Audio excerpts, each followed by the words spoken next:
बिस्मिल्लाहिर्रहमानिर्रहीम। आज हम जिस टॉपिक के बारे में पढ़ेंगे दैट इज़ स्पेक्ट्रोफोटोमेट्री। उसकी बेसिक्स देखेंगे हम और उसके बाद हम देखेंगे कि कैसे एक मैटर जो भी होता है वो इंटरेक्ट करता है इलेक्ट्रोमैग्नेटिक रेडिएशंस के साथ। तो सिंपली हम इसको जब डिफाइन करते हैं ना, हम कहते हैं any techniques that uses light to measures chemical concentration is known as spectrophotometry. um, जैसे फॉर एग्जांपल हमारे पास विजिबल लाइट एब्जॉर्प्शन है तो हम कहते हैं कि कलरोमेट्री में हम उसको स्टडी करते हैं, हम डिफरेंट कलर्स या उसकी आइडेंटिफाई करते हैं डिफरेंट कंपाउंड्स को। जब हम इसको देखते हैं इसकी प्रॉपर डेफिनेशन को तो हम कहते हैं कि the measurement and interpretation of electromagnetic radiations absorbed or emitted when the molecules, atoms, or ions of a sample move from one allowed energy level to other energy level. तो generally हमारे पास energy levels होते हैं, excited states होती हैं, हमारे पास ground states होती हैं। जब भी कोई मॉलिक्यूल एब्जॉर्प्शन करता है तो वो एक्साइटेड स्टेट में मूव करता है और फिर वहां से इमिशन करता है हमारे पास। तो लाइट को हम जब डिफाइन करते हैं तो हम दो कंसेप्ट के थ्रू हम प्रोसीड करते हैं। एक तो हम कहते हैं कि light light has A dual nature, it can have particle characteristics and at the same time it can behave as a wave. तो डिपेंडिंग अपॉन बोथ से आपके पास फॉर एग्जांपल आपकी एब्जॉर्प्शन जो इमिशन प्रॉपर्टीज हैं वो हम वेव्स की base पे हम जो है ना, जो इंटरेक्शंस हैं इलेक्ट्रोमैग्नेटिक रेडिएशंस के किसी भी मैटर के साथ, तो हम वो वेव्स के बेस पे जो है ना वो एक्सप्लेन करते हैं। जब हम वेव की फॉर्म में लाइट को देखते हैं तो हम कहते हैं कि it consist of perpendicular electric and magnetic field. हमारे पास एक इलेक्ट्रिक फील्ड है और एक हमारे पास मैग्नेटिक फील्ड है जो ट्रेवल करते हैं परपेंडिकुलरली एक दूसरे के। एक्स वाई प्लेन में आप देखते हो कि इलेक्ट्रिक फील्ड है और एक्स जी प्लेन में आपके पास मैग्नेटिक फील्ड है। तो ये एक हमारे पास kind of plane polarized light है। अगेन हम देखते आ रहे हैं फ्रीक्वेंसी को जब हम डिफाइन करते हैं कहते हैं कि number of complete oscillations per unit time, और हम इसको रिप्रेजेंट करते हैं 1 ऑसिलेशन पर सेकंड से, जिसकी यूनिट है हर्ट्ज। तो electromagnetic radiations are simple harmonic waves propagated from a source and traveling in a straight line except when reflected or refracted। जब भी कोई कंपाउंड उसके रास्ते में आता है और उसके साथ वो इलेक्ट्रोमैग्नेटिक रेडिएशन जब तक इंटरेक्ट नहीं करती वो स्ट्रेट लाइन में जाती है। जब इंटरेक्ट कर लेती हैं तो part of the radiation sometimes absorb हो जाती हैं, part of the radiation sometime depending upon nature of the material scattered हो सकती हैं या रिफ्लेक्ट हो सकती हैं या डायफ्रैक्ट हो सकती हैं। ट्रांसमिशन ऑफ एनर्जी को जब हम देखते हैं हम कहते हैं कि as a kind of radiant energy. जो भी आप वेव्स जब प्रोपेगेट करती हैं from one points to another points तो हमारे पास एनर्जी ट्रांसमिट होती है। अब हम जब इक्वेशन की फॉर्म में इसको देखते हैं तो हम कहते हैं कि फ्रीक्वेंसी मल्टीप्लाइड बाय लैम्डा, जो कि वेव लेंथ है, and which is equal to speed of the light which is 2.998 in 10 raised to power 8 meter per second. In a medium other than vacuum, we have C divided by N, जो कि refractive index होता है उस medium का, उस पर depend करता है। जब अगर वैक्यूम के अलावा या एयर से अलावा हम देखते हैं किसी और गिलास में से अगर हम इसको पास आउट करते हैं या किसी सॉल्यूशन में से हम इलेक्ट्रोमैग्नेटिक रेडिएशंस को पास आउट करते हैं तो हम कहते हैं कि वो उस मटेरियल के रिफ्रैक्टिव इंडेक्स जो कि n है उस पर डिपेंड करेगा। विजिबल लाइट की जो वेव लेंथ है in most substances with n greater than 1, जो कि विजिबल लाइट है, जो कि काइंड ऑफ इलेक्ट्रोमैग्नेटिक रेडिएशंस हैं, हम कहते हैं it travels more slowly through matter when moves through media with different refractive index, wavelength decreases and frequency remains constant. जब भी कोई इलेक्ट्रोमैग्नेटिक रेडिएशंस किसी भी मीडिया से के थ्रू आप पास करते हो उसको, तो उसमें आपकी कुछ जो वेव लेंथ होती है रेडिएशन की या किसी भी इलेक्ट्रोमैग्नेटिक रेडिएशन की जो वेव लेंथ होती है वो डिक्रीज होती है, जबकि आपकी फ्रीक्वेंसी जो है वो कांस्टेंट रहती है। अब ये क्यों होता है? क्योंकि फ्रीक्वेंसी डिपेंड करता है आपके सोर्स पे, ये सोर्स से रिलेटेड है। जब सोर्स से फ्रीक्वेंसी कोई भी इलेक्ट्रोमैग्नेटिक रेडिएशन इमिट होती हैं तो वो सोर्स जो फ्रीक्वेंसी होती है उन इलेक्ट्रोमैग्नेटिक रेडिएशंस की, वो सोर्स पे ही डिपेंड करती हैं। सो दैट्स वाई किसी भी फॉर एग्जांपल जब आप किसी ग्लास से या एयर से इलेक्ट्रोमैग्नेटिक रेडिएशन पास करते हो तो उनकी वेव लेंथ डिक्रीज होती है। हमारे पास एक और इक्वेशन है, E is equal to H nu, और न्यू की हम जब वैल्यू पुट करते हैं तो हम कहते हैं C over lambda, and here 1/λ is the wave number. यहाँ पे दो डॉट से शो किया गया है, यहाँ पे एक बार है। मुझे इसका कोई सैंपल मिल नहीं रहा था तो इसलिए मैंने इसको दो डॉट से ही रिप्रेजेंट किया है यहाँ पे। तो you can consider या assume it as a kind of bar over nu। तो हमारे पास ये वेव नंबर है। तो इलेक्ट्रोमैग्नेटिक स्पेक्ट्रम की जब हम बात करते हैं तो हमारे पास गैमा रेज हैं, एक्स रेज हैं, यूवी अल्ट्रा वायलेट है हमारे पास। फिर विजिबल का पोर्शन आप देख सकते हो कि काफ़ी कम है, और फिर हमारे पास इंफ्रारेड है, माइक्रोवेव है, रेडियो वेव्स हैं हमारे पास। तो जनरली ये जब हम स्पेक्ट्रम की बात करते हैं तो ये स्मूथली वेरी करते हैं from one region to other, sharp variation इसमें नहीं होती। तो हमारे पास बड़ा जो है ना आप कैसे डिफ्यूज्ड वेरिएशंस होती हैं इनके बॉर्डर पे हमारे पास।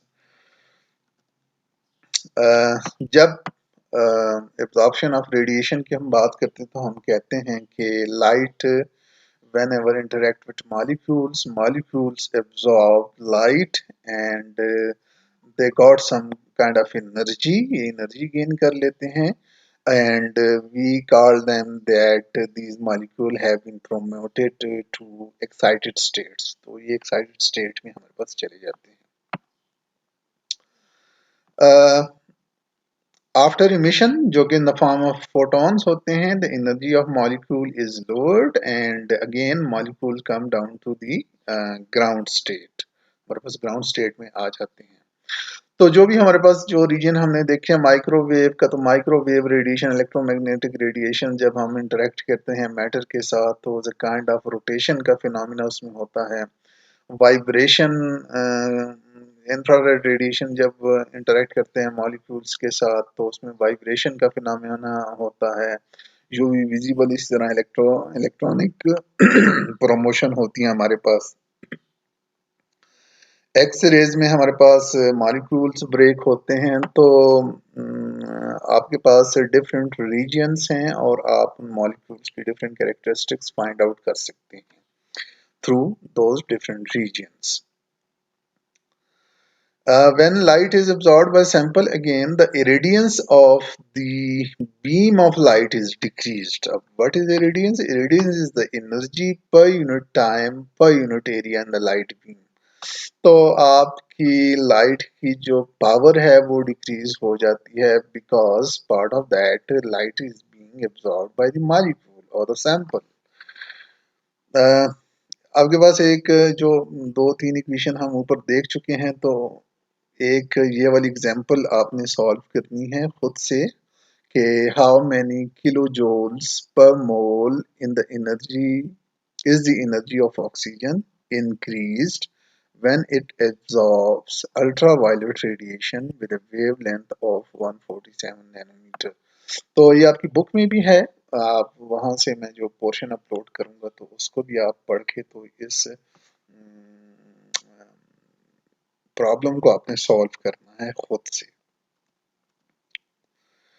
तो सिंपल फोटो स्पेक्ट्रोफोटोमीटर को जब हम सिंगल बीम की बात करते हैं तो हमारे पास एक लाइट सोर्स होता है, उसमें हमारे पास वेवलेंथ सेलेक्टर जिसको हम मोनोक्रोमेटर बोलते हैं, और फिर हमारे पास इंसिडेंट लाइट है, और सैंपल है हमारे पास, सैंपल एब्जॉर्ब करता है with thickness of B, and हमारे पास लाइट डिटेक्टर है।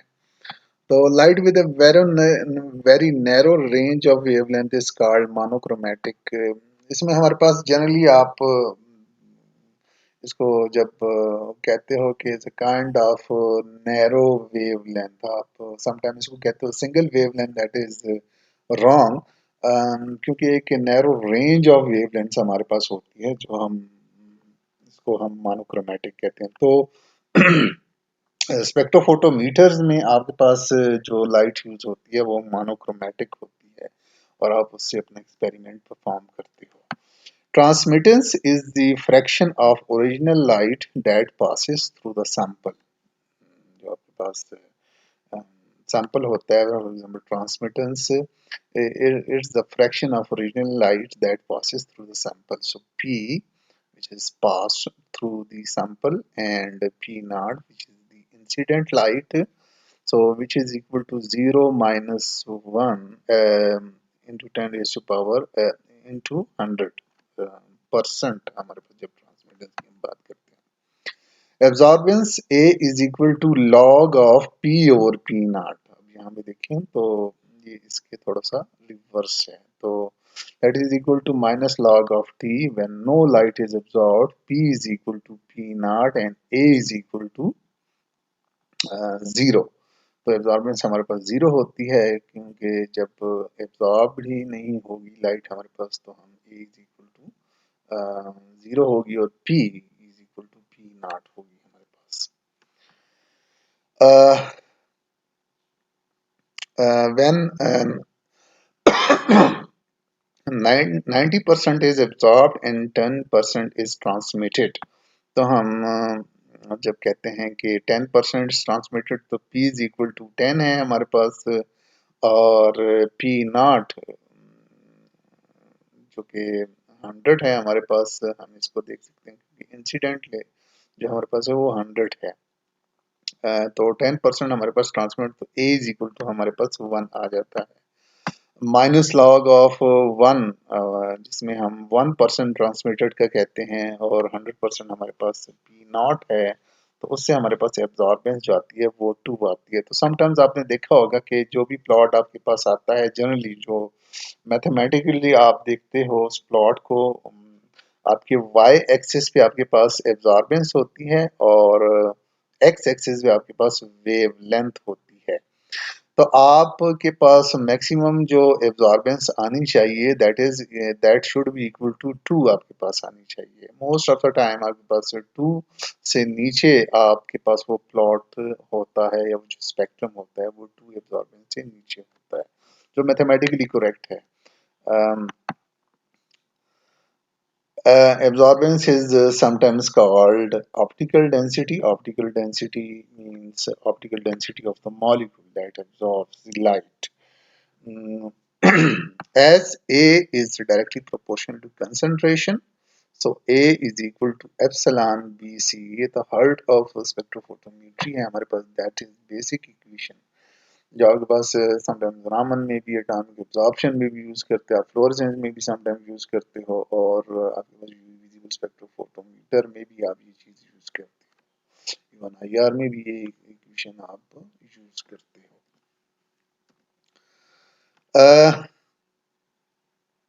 हमारे पास इस इक्वेशन में अगर हम देखें तो absorbance is equal to log of, it is actually log of, तो हम देखते हैं कि लॉग क्यों है इसमें, लॉगरिथमिक वेरिएशन क्यों है इसमें।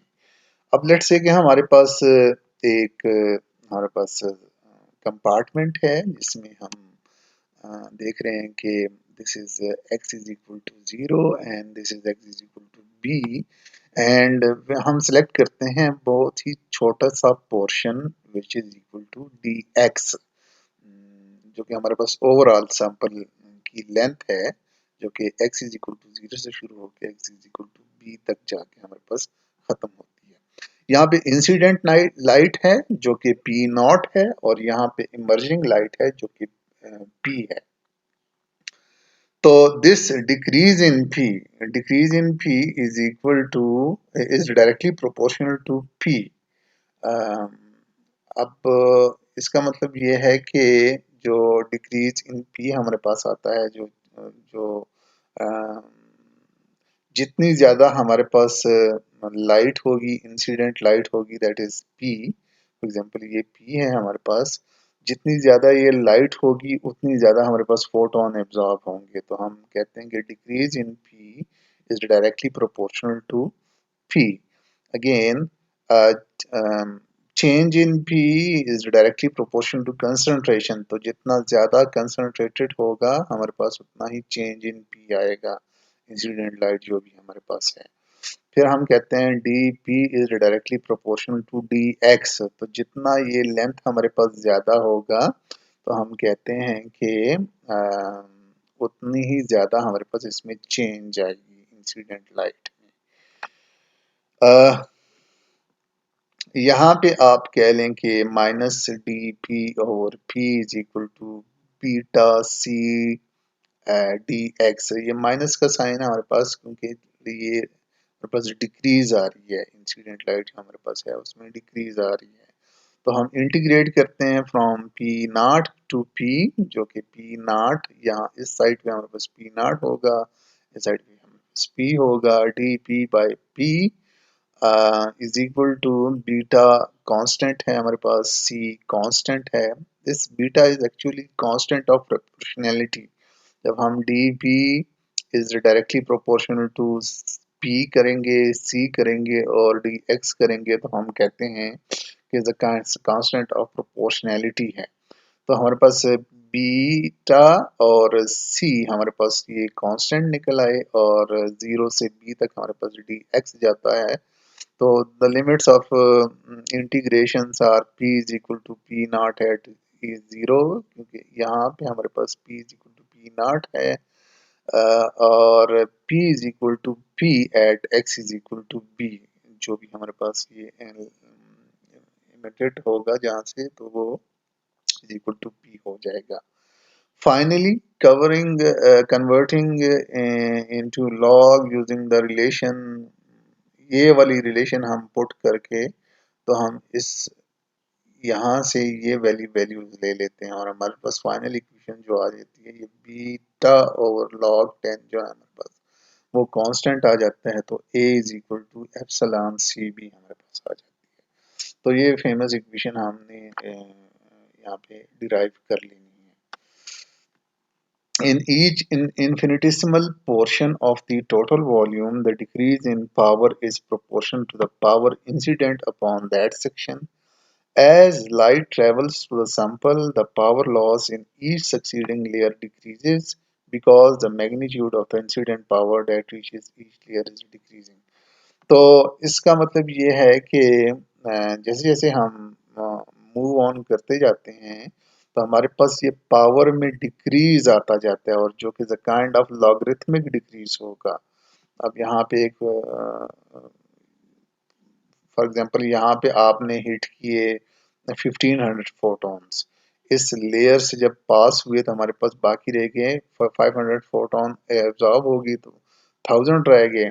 अब यहाँ पे एक और इन्फिनिटेसिमल पोर्शन है जो स्मॉल पोर्शन है, उसमें से जब आप इसको पास करेंगे तो आपके पास फाइनली यहाँ पे 500 लेट से उसमें से और एब्जॉर्ब हो गए और आपके पास रह गए बाकी 500। तो जैसे जैसे आप मूव ऑन करते हैं तो आपके पास जो पावर है उसमें डिक्रीज आती जाती है और उधर काइंड ऑफ लॉगरिथमिक डिक्रीज होती है आपके पास।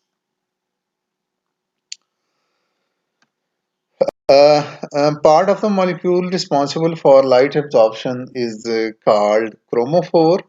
Substances that absorb visible light appears colored and observed colored is the complement of the absorbed color. तो ये हम देखते आ रहे हैं, पढ़ते भी आ रहे हैं हम, जो लाइट एब्जॉर्ब करता है मॉलिक्यूल उसको हम क्रोमोफोर कहते हैं, और जो कलर हम एब्जॉर्ब करते हैं वो complement of the absorbed colour होता है। तो क्वेश्चन ये राइज होता है कि बियर लैम्बर्ट लॉ जो, या बियर लॉ आपके पास फेल कब होता है। तो दो चीजों में ये फेल होगा। जब आप मोनोक्रोमेटिक रेडिएशन नहीं यूज करेंगे और simple radiation electromagnetic radiation use करेंगे तो आप के पास ये लॉ ओबे नहीं होगा। अम, दूसरा ये कि आप जब तक डाइल्यूट कंसंट्रेशन नहीं यूज करेंगे तो आपके पास ये लॉ नहीं ओबे होगा। लॉ ओबे होने का मतलब ये है कि लेट से कि आप एक कर्व जनरेट कर रहे हो, एक कैलिब्रेशन कर्व जनरेट कर रहे हो। कैलिब्रेशन कर्व का मतलब ये है कि आप कंसंट्रेशन सॉल्यूशंस की इंक्रीज करते जा रहे हो, और जैसे जैसे कंसंट्रेशन सॉल्यूशंस की इंक्रीज होगी आपके पास एब्जॉर्बेंस इंक्रीज होती जाएगी। ठीक है, तो आपके पास एक स्ट्रेट लाइन आनी चाहिए। बियर्ड लैम्बर्ट लॉ या बियर्स लॉ जो है ना, वो स्ट्रेट लाइन आपके पास वो उसमें आती है। तो वो कब आती है? जब तक कि आप मोनोक्रोमेटिक रेडिएशन यूज करते हो, और सेकेंडली आप जब तक डाइल्यूट सॉल्यूशन यूज करते हो, तो उसमें आपके पास स्ट्रेट लाइन आती है और बियर्ड लॉ ओबे होता है। और फेल तब करेगा जब आप जनरल रेडिएशन यूज करोगे और आप कंसंट्रेटेड सॉल्यूशन यूज करोगे। For example, in concentrated solution solute molecules interact, their properties changes, sometimes non-absorbing fluids can interact with the absorbing one। तो लेट से कि आपके पास एक डाइल्यूट सॉल्यूशन है और एक तरफ आपके पास कंसंट्रेटेड सॉल्यूशन है। तो डाइल्यूट सॉल्यूशन में आपके जो मॉलिक्यूल एब्जॉर्बिंग स्पीशीज हैं, एब्जॉर्बिंग मॉलिक्यूल्स हैं, वो फार अपार्ट होते हैं एक दूसरे से, जबकि कंसंट्रेटेड सॉल्यूशन में वो एक दूसरे के साथ इंटरेक्ट करते हैं और आपके पास जो बियर लैम्बर्ट लॉ है वो प्रॉपरली ओबे नहीं होता। Through a dilute solution in which the absorbing species is not participating in concentration dependent equilibrium, um, आपके पास तो दो तरह में आपके पास ये ओबे होता है। एक आप मोनोक्रोमेटिक रेडिएशन यूज करेंगे, दूसरा आप उसमें जो डाइल्यूट सॉल्यूशंस हैं वो लेस 10.01 मोलर सॉल्यूशन जो है ना, वो ओबे करते हैं बियर्स लॉ को। क्वांटम मैकेनिकली अगर हम देखें तो atoms, ions and molecules can exist only in certain discrete states characterised by definite amounts of energy. When species change in state, it absorbs or emits an amount of energy exactly equal to energy difference between the two states। तो quantum mechanically हम देखते आ रहे हैं कि आपके पास एक ground state होता है, एक एक्साइटेड स्टेट होता है। तो जब भी आपके पास मॉलिक्यूल मूव करता है फ्रॉम ग्राउंड स्टेट तो टू द एक्साइटेड स्टेट, तो आपके पास एक क्वांटाइज्ड एनर्जी वो एब्जॉर्ब करता है, उसके बाद वो मूवमेंट करता है। सेकंड पोस्टुलेट क्वांटम मैकेनिकली हम जिसको देखते हैं, मतलब फ्रीक्वेंसी और wavelength is related to the energy difference between the state by an equation E1 जो कि एक्साइटेड स्टेट है माइनस E0 या E0 which is the ground state is equal to H nu, and again this is equal to H C और lambda which nu अगर हम जो first equation इसमें put करें तो H C और lambda हमारे पास इक्वेशन है। In elemental state, the energy of a given state arises from the motion of electrons around the nucleus। तो आपके पास दो तीन तरह की एब्जॉर्प्शन के फिनोमेना होते हैं। एक आपके पास इलेक्ट्रॉनिक स्टेट्स होती हैं, जब आपके पास एलिमेंटल या एटॉमिक स्टेट में स्पीशीज प्रेजेंट होती हैं और उसके साथ इलेक्ट्रोमैग्नेटिक रेडिएशंस इंटरेक्ट करती हैं, तो आपके पास वो इलेक्ट्रॉनिक स्टेट्स होती हैं वहाँ पे। Molecules, in addition, have quantized vibration state and quantized rotation states. तो molecule में आपके पास vibrations और rotation states भी included होती हैं. Lowest state of atoms or molecules are called ground states. Highest energy states are called excited states. Samples is usually stimulated by applying energy.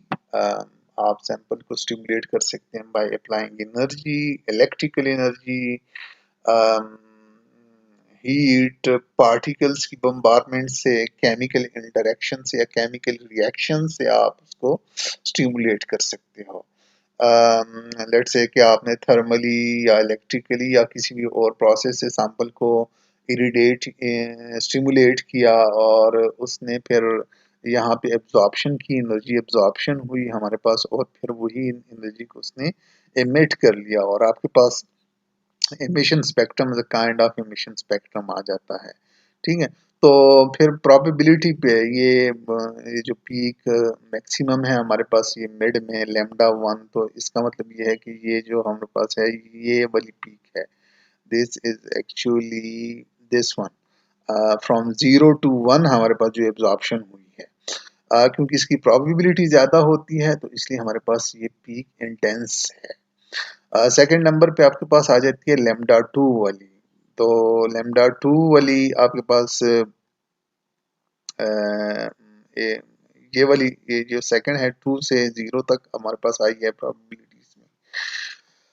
Second जो last में आपके पास कम intensity वाली है that is from 2 to 1, तो इसकी probability कम है तो इसकी इंटेंसिटी हमारे पास कम है. तो जनरली आप किसी भी तरीके से मटेरियल्स को या सैंपल को आप एक्साइट कर सकते हो, उसको स्टिमुलेट कर सकते हो. स्टिमुलेशन के पास जब वो एक्साइटेड स्टेट में चला जाता है, मूव कर जाता है आपका सैंपल या मॉलिक्यूल, तो उसके बाद वो इमिशन करता है. जब भी इलेक्ट्रोमैग्नेटिक रेडिएशन आपके सैंपल के साथ इंटरेक्ट करती हैं तो या इमिशन होंगी, एब्जॉर्प्शन होगी, स्कैटरिंग का फिनोमेना हमारे पास होता है.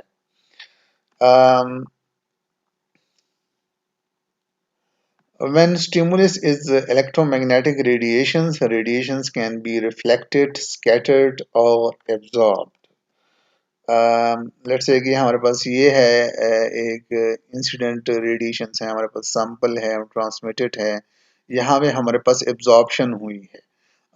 E1 H न्यू 1 HC और लैम्डा 1 हमारे पास एक ये एब्जॉर्प्शन है जो कि लैम्डा 1 वाली है, that is this one. And this is lambda 2 जो जिसकी प्रोबेबिलिटी कंपैरेटिवली इसके वो कम है, तो हम कहते हैं कि there's a kind of a second one, this one peak resembles this arrow. Incident radiation again sample पे फॉल करती है. ट्रांसमिटेड रेडिएशन है हमारे पास, फिर हमारे पास लुमिनिसेंस का फिनोमेना होता है. वो इमिशन करती हैं जो लास्ट स्लाइड में भी हम देख चुके हैं कि उसमें इमिशन होती है. 0 से 1 एक्साइटेड स्टेट और 0 से 2 एक्साइटेड स्टेट में हमारे पास किया, फिर वहां से इमिट करना इन्होंने. जो मॉलिक्यूल है वो रिलैक्स होता है टुवर्ड्स द ग्राउंड स्टेट और हमारे पास डिफरेंट इमिशंस होती हैं. Again, peaks are dependent upon the probability of the transitions. जितनी probability ज़्यादा होगी किसी transition की तो उतनी हमारे पास peak की जो वो height है वो increase होगी. The nature of spectrum is influenced by complexity, physical state or environment of absorbing species. तो अब लेट से कि आपके पास सोडियम वेपर्स हैं. सोडियम वेपर्स में आपके पास शार्प लाइंस होती हैं क्योंकि as a kind of only आपके पास इलेक्ट्रॉनिक वाइब्रेशंस हैं यहाँ पे. आपके पास यहाँ पे फिर बेंजीन वेपर्स हैं.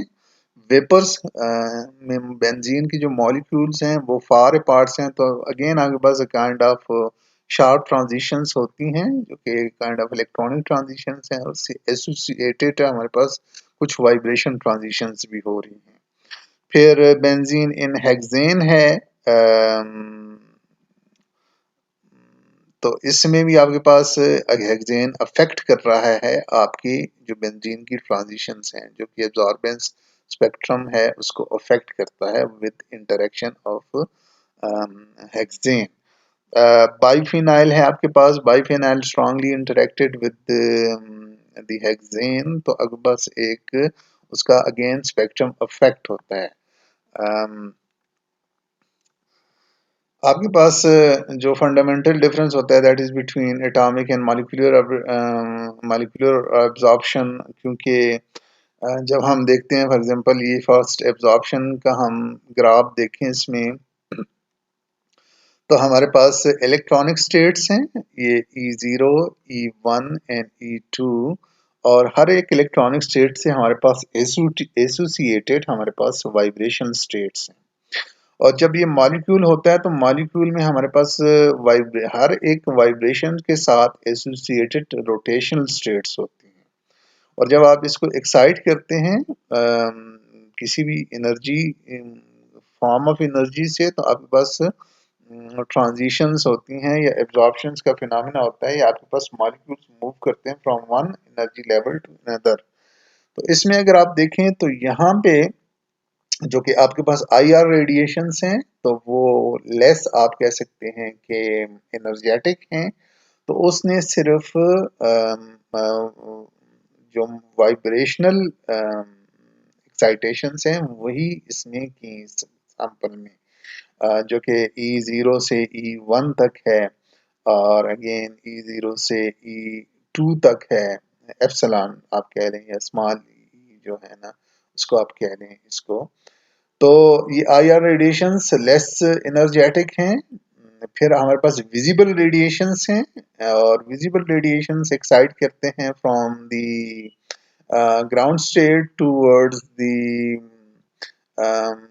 again towards the second excited state जो electronically excited है, और his electronically excited state के साथ attached हमारे पास vibrational levels हैं। तो ये वाइब्रेशन लेवल्स में भी, और इससे रिलेटेड जो वाइब्रेशन लेवल्स हैं इसमें भी एक्साइटेशंस हो सकती हैं आपके पास। तो ये डिपेंड करता है कि कौन सी एनर्जी आप दे रहे हैं और कितनी एनर्जी आप दे रहे हैं। हर एक इलेक्ट्रॉनिक एनर्जी स्टेट के साथ रिलेटेड वाइब्रेशन एनर्जी स्टेट्स हैं, और हर एक वाइब्रेशन एनर्जी स्टेट के साथ रिलेटेड रोटेशनल एनर्जी स्टेट्स हैं हमारे पास मॉलिक्यूल्स में। अगर ये फॉर एग्जांपल सिर्फ एटम्स होते हैं या एलिमेंट्स होते हैं, तो हमारे पास ये जो वाइब्रेशन स्टेट्स हमने पॉइंट आउट की हैं ये ना होती, इसमें सिर्फ इलेक्ट्रॉनिक स्टेट्स होती हैं हमारे पास।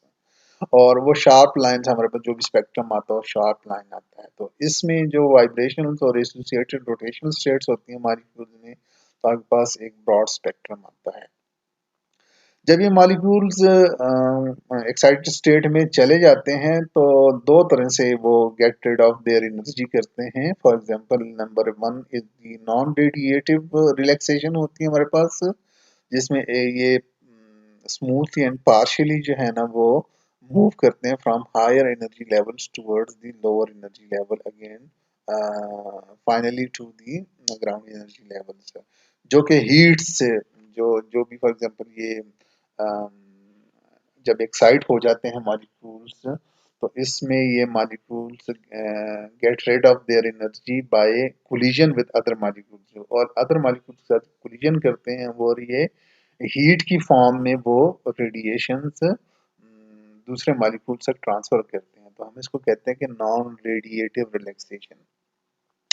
सेकेंडली आपके पास लुमिनेसेंस होता है, फ्लोरेसेंस और फास्फोरेसेंस के प्रोसेसेस होते हैं। फ्लोरेसेंस मोर आप कह सकते हैं फास्ट प्रोसेस है, जिसमें रेडिएशंस की इमिशंस होती हैं आपके पास। फास्फोरेसेंस थोड़ा सा डिले प्रोसेस है एज कंपेयर टू फ्लोरेसेंस। तो ये एब्जॉर्प्शंस और इमिशंस और स्कैटरिंग्स और डिफ्रैक्शन ये सारे फिनोमेना होते हैं जबकि इलेक्ट्रोमैग्नेटिक रेडिएशंस आपके मटेरियल के साथ इंटरेक्ट करती हैं। तो आज के लिए इतना ही, फिर हम इसको क्लास में डिस्कस करेंगे इसकी इक्वेशन को, या इसमें जो भी टर्मिनोलॉजी हमने यूज़ की है उसको हम डिस्कस करेंगे। ओके जी, थैंक यू वेरी मच।